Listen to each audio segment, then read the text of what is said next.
In today's video, I'm going to teach you how to move and align tables in Google Docs. Whether you're working on a project, designing a report, or simply organizing information, arranging tables just the way you want can make a big difference in your document's appearance and readability. Let's start with moving a table. Suppose you want to reposition a table a short distance on the same page.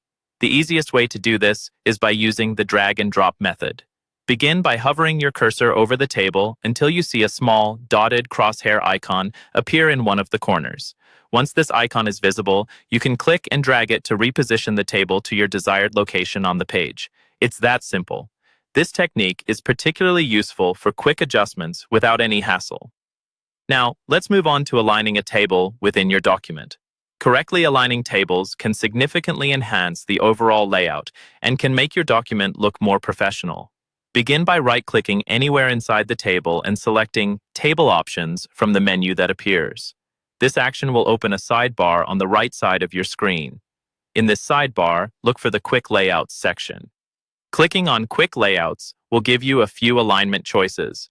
You can choose to align your table to the left, center, or right of your page, depending on your layout needs and personal preference.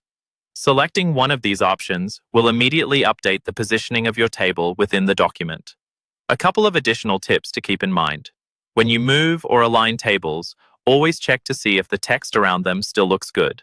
Sometimes, adjusting a table can shift surrounding content, so take a moment to ensure everything appears as intended. And remember, when you're working collaboratively or making significant changes, it might be a good idea to share your new arrangement with colleagues or save a version of your document for easy reference.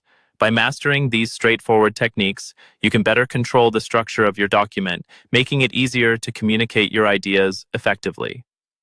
Thanks for watching, and I hope you found these tips useful for editing tables in Google Docs. If you did, don't forget to like this video and subscribe for more helpful content.